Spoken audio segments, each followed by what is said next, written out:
पाशं श्रीपुरवन्दनी पाशं श्रीपुरवन्दनी पाशं श्रीपुरवन्दनी पत्रं यत्र विहायसि प्रविपुले स्थातुं क्षणं न क्षमं तत्रास्ते गुणरत्नरोहणगिरि यो देवदेवो महान् चित्रं नात्र करोति कस्य मनसा दृष्टा पुरे श्रीपुरे सश्री पार्श्वजनेश्वरो विजयते दिग्भाषिषां शासनम् पत्र टिके न जहाँ अधर में गुण रत्नों का गिरिवर हो कितना विस्मय किसे नहीं हो चलो देख लो श्रीपुर को देवों के भी देव पार्श्व जिन अंतरिक्ष में शांत रहे युगों युगों तक दिगंबरों का जिन शासन जयवंत रहे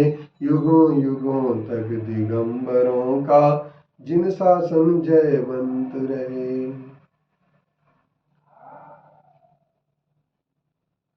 मार्ग की प्रभावना के लिए अज्ञान सबसे पहले दूर करना आवश्यक होता है।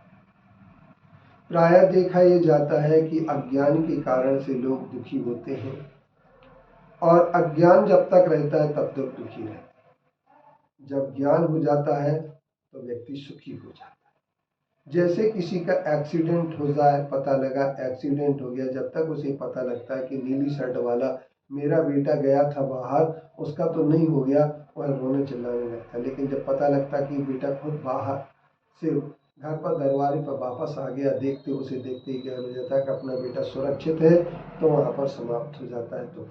इसी तरीके से हमें ये बात तय कर लेना चाहिए, हर दुखों का कारण एकमात्र अज्ञान है। आचार्यों का कहना ये है कि जहाँ भी हमारा विरोध होता है उस विरोध में भी आपके लिए तय कर लेना चाहिए कि सबसे ज्यादा अज्ञान होता है। या तो अज्ञान फैला करके विरोध पैदा किया जाता है, विरोध कराया जाता है, या अज्ञान के कारण से लोग विरोध करते हैं। लेकिन विरोध का कारण सिर्फ ज्यादातर ये होता है कि जब ज्ञान हो जाता है तो विरोध खत्म हो जाता है, विरोध समाप्त हो जाता है। हमें विरोध से सबसे पहले एक विचार कर लेना चाहिए कि हमारा विरोध हर जगह क्यों होता है। उसका कारण है कि हम अज्ञान से अपनी दूरी बना करके रखे हुए हैं, क्योंकि अज्ञान को दूर करने के लिए हमने कभी प्रयास नहीं किया। अज्ञान की यदि हम दूरी समाप्त करके अज्ञान को समझने का प्रयास करें कि अज्ञान क्यों है और उस अज्ञान को दूर करने का प्रयास करें, तो निश्चित तौर पर सच्चे मायने में सही मायने पर भावना होगी। आने वाले दिनों में आपका पर्युषण जैसा महान पर्व 10 लक्षणी महापर्व आने वाला है, जिस पर्व में उत्तम क्षमा मार्दव आर्जव सत्य शौच संयम तप त्याग आकिंचन ब्रह्मचर्य व्रत से शुरू होता है। लेकिन हमारे यहाँ बहुत अच्छे आयोजन होते हैं, वो होते भी रहते हैं और आयोजन होना भी चाहिए। लेकिन उन सब आयोजनों के बाद हमारे यहाँ क्या होता है कि हम आयोजन तो कर लेते हैं परंतु आयोजन का प्रयोजन हमारा भूल जाते हैं। सबसे पहले हर आयोजन का प्रयोजन एक होना चाहिए कि अज्ञान कैसे दूर हो समाज के बीच में, और आने वाले समाज के लिए हम कैसे क्या कर सकें।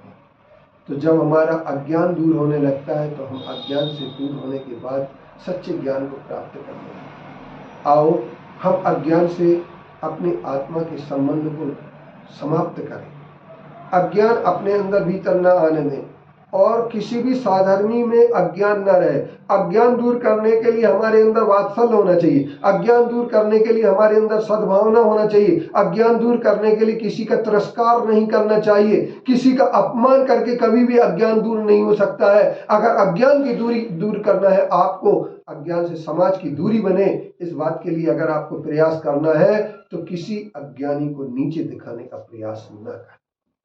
हम लोग अज्ञानी को नीचे दिखा करके अज्ञान दूर करने की बात कहते हैं, तो इससे कभी भी अज्ञान हमारा दूर होने वाला नहीं है। तो आओ हम अज्ञान को दूर करने के लिए एक बार फिर अपना ज्ञान बढ़ाने का प्रयास करें।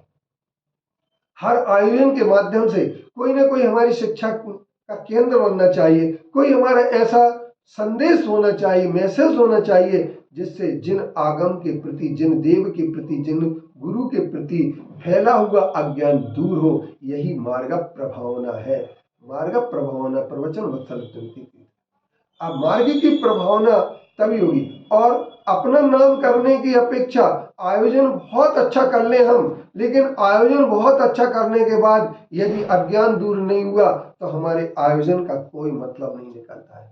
तो आओ सबसे पहले हम अपने आयोजन को ऐसा कुछ बनाएं कि जिससे अज्ञान दूर होने की बात पैदा हो, और अज्ञान हमारा दूर होगा तो निश्चित तौर पर हमारे आयोजन आज भले भीड़ कम हो, भीड़वादी सोच से अज्ञान दूर नहीं होता है। अज्ञान को दूर करने के लिए हमें एक रचनात्मकता लाना पड़ेगी, अज्ञान को दूर करने के लिए हमें एक दूसरे से जुड़ना पड़ेगा और हमें एक मुहिम, एक अभियान चलाना पड़ेगा अज्ञान दूर करने का। और जब हमारे अज्ञान दूर करने का मुहिम चलेगी तो निश्चित तौर पर हम एक अच्छे सच्चे जैनी बन सकते हैं और एक अच्छे आयोजक के रूप में अपना नाम। हाँ, ये बात एक अलग है, अज्ञान दूर करने में थोड़े से लोगों के लिए कुछ समय के लिए एलर्जी हो सकती है, लोग आपसे दूरी बना के रख सकते हैं, आपके पास नहीं आ सकते, ये सब हो सकता है, लेकिन आगे जाकर के वही आपकी तारीफ के पुल बांधने में भी पीछे नहीं हटेंगे।